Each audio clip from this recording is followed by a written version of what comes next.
Well, hello and welcome back to Referral to Acres. Today, I'm going to discuss going to preparedness expos, preparedness fairs, festivals, whatever you want to call them, events. So I just returned from Thrivalist last night. I was over there for Sunday and Monday of Memorial Day weekend. This is their third annual. So I'm going to briefly talk their events, or not briefly, I'm going to go into a little bit there, but I'm also going to talk something how to get the most out of them, and then what I got out of it. And I hope this helps you guys, is because fairly regularly in this community you get people that ask, how is it that I make connections with other people that are like-minded? And I'm going to tell you up front, if you attend these type of events, I think you're gonna, if you go with the right mindset, you'll make those connections.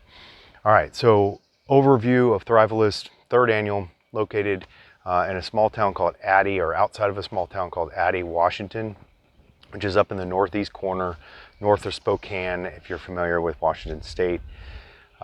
Beautiful property. The event organizers live there on the property. So there's camping on site. It is dry camp. Obviously there's no plugs, no hookups. You can bring an RV. I'd say their RV space is probably somewhat limited, especially if you have a larger RV. But there was plenty there that maneuvered in and managed to squeeze them into some tight places. I tent camped. There's lots of tent camping sites. Most people did. Local lodging of any sorts is fairly limited unless you're willing to travel a little bit.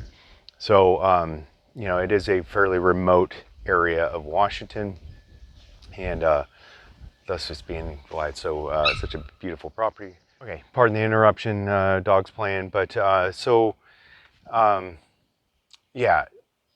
So the way the fair is set up is there's 2 days, right? And the classes start at 9 and go through 5 o'clock with a lunch break there. There's vendors.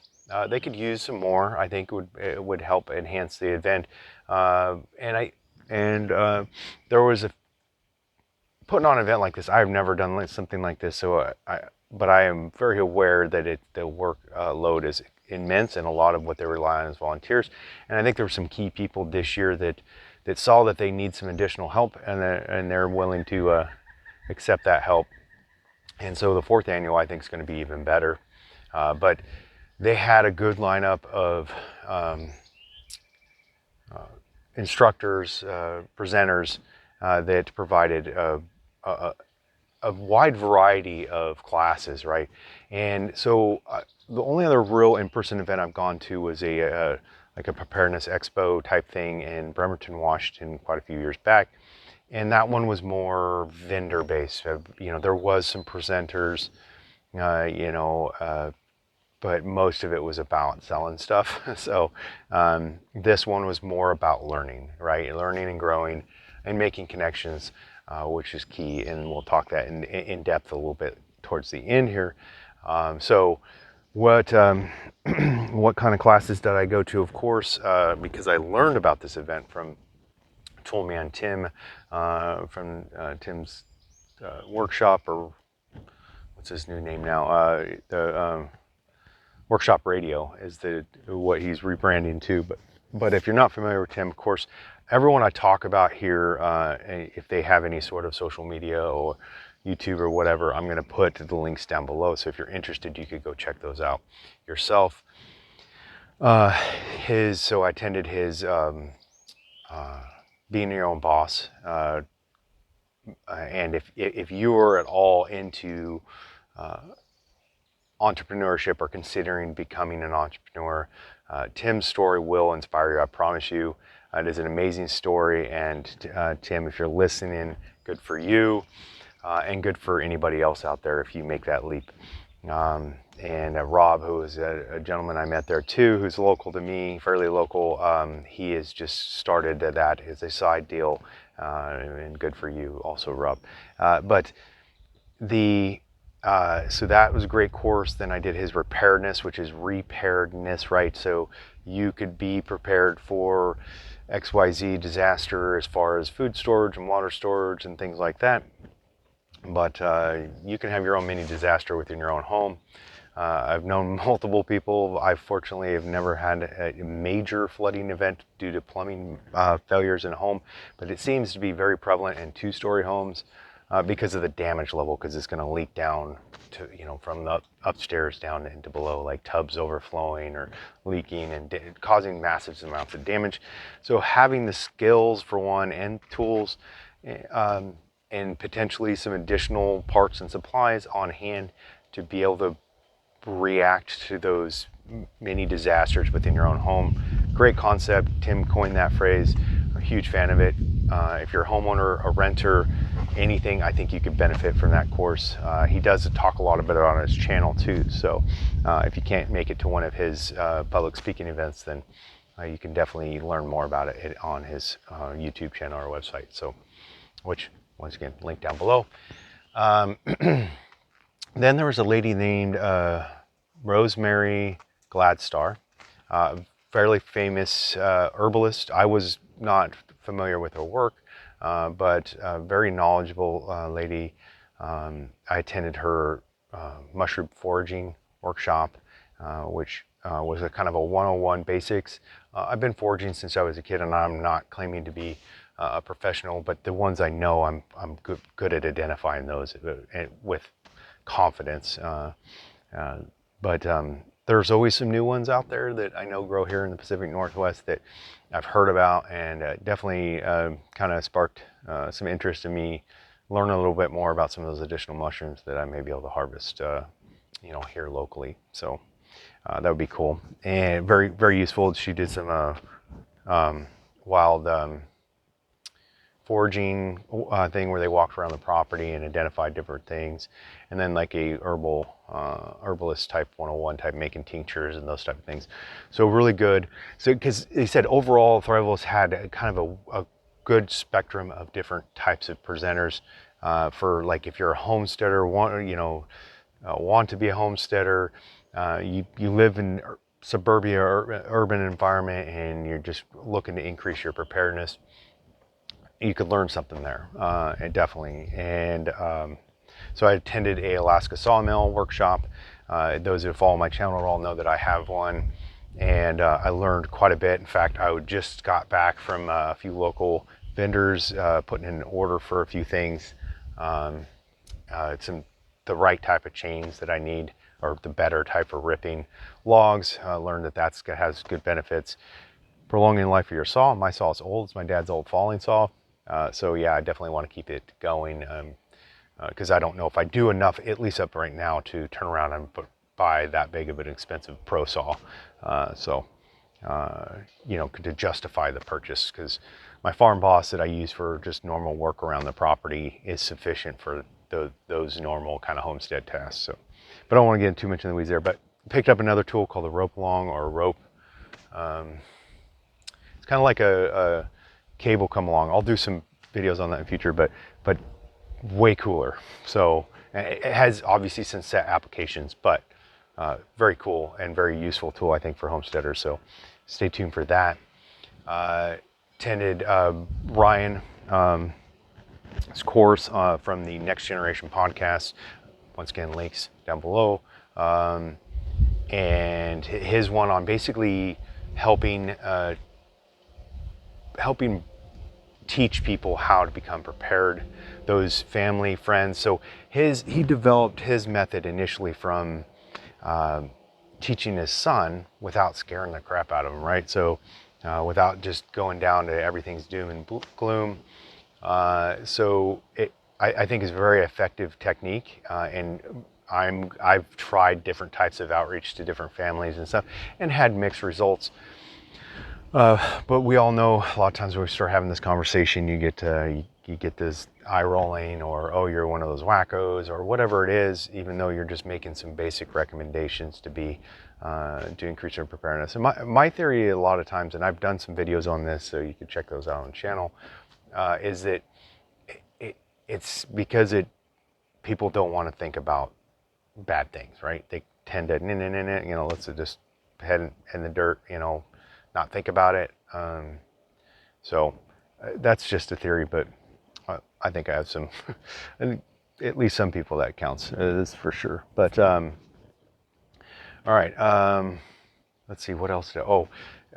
Paul Wheaton. If you're in the permaculture world, you're going to be like, wait, Paul Wheaton was in Northwest Washington or Northeast Washington at this event. He was doing a presentation on his SKIP program, which is a new program. I'll briefly cover it. It is pretty complex, so so learn more through the links. But it is, just think of there's individuals out there that are nearing the end of their life, right? But they own a farm, a homestead, substantial homesteads, substantial farms, regenerative style, with everything's been done within the permaculture lens, right? And they don't want to, either their heirs don't want to have anything to do with it, or they've told mom or dad that, hey, you give it to me, I'm the first contractor that shows up, I am selling it to them so they can subdivide it and turn it into ugly boxes, with people living on top of each other. Or whatever their plan is, that's not what they envision. They don't want their hard work, their lifetime sometimes work of this property, going and just getting destroyed in a matter of weeks, months. So, something they've put their life into. And I am beyond, I think that's perfect for your younger generation, because there's a lot you got to do to certify yourself, basically, to be considered by one of these. They call them Otises. Learn more through that link if you're interested. And it takes probably about 3 to 4 years to become fully certified to potentially inherit somebody's property. So kind of cool. Check it out if you're interested.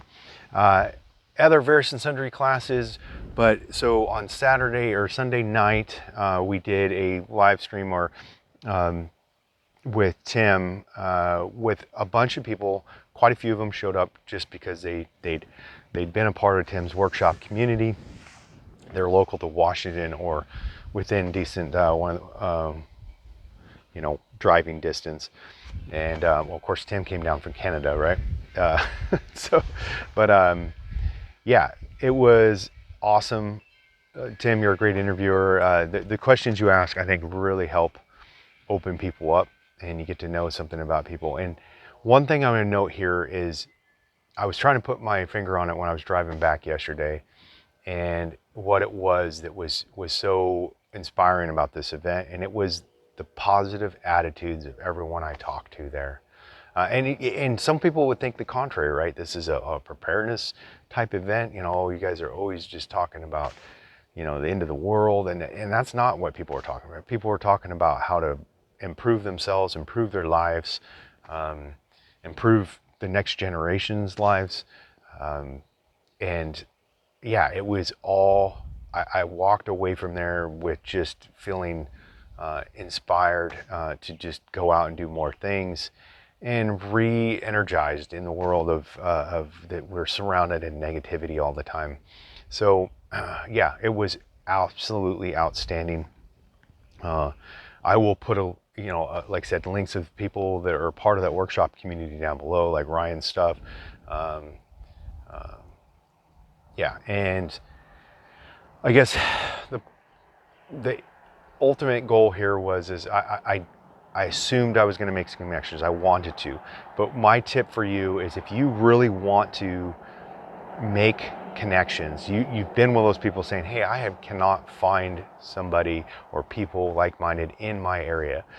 And yes, one of the gentlemen that I met, Rob, he's about 20-30 minutes away from where I live here in Ravenwood Acres. So we made connections. Awesome. The other individuals that were from Washington State are from the east side, so they're a long ways away. If you're talking about like regular meetups or anything like that, probably not a very viable thing due to time and distance. But if you go into these with an open mind, because one thing I noted, and if you walk in and you judge books by their cover, right, you may be closing doors that you didn't realize were there, or not even noticing a door that you could have opened and learned something. There was individuals there that if you were really narrow-minded, you would be like, yeah, definitely, I can tell just by the way they dress or just by whatever, yeah, we don't have anything in common. In fact, I'm not even sure why they're here. They look like they don't believe in anything I believe in. Well, you'd be surprised if Tim does post that one the feed that we did. There was some bourbon involved, so people didn't tend to open up a little bit more maybe than they would have. but I'll put a link for that. You'll get to see kind of what I'm talking about. But it was, like I said, I was honestly blown away and walked away inspired. Go to these events. Look them up. I learned about Thrivalist through Tim, and he lives in Canada. So, and I live in Washington. And it was pretty wild. It was a third annual. I'm going to the next one as long as they have one. In fact, I'm already brainstorming. I got some plans to potentially be involved in the next one. Of course, I've got to get the event organizers to agree to that. I'm either going as a vendor or maybe a vendor and a presenter. So I'm excited. I hope you're excited. Look for these events in your local area, and just go with an open mind and talk to people. And you'll quickly figure out, yeah, that, find your exit. Maybe not that person. That's not the person I want to have a conversation with, and move on and go talk to other people. Talk to people you might initially think, well, I don't think we have much in common, but just by their appearance, well, you're stereotyping them. You'd be surprised to have that conversation. The way of the world lately is, I think, opened a lot more people's minds up to what's going on, and you need to make these connections. It's very important. I hope you guys appreciate it. Don't forget, you can check out what we do here at Ravenwood Acres at theravenwoodacres.com. Our social media links down below. Have a great day and stay tuned for more.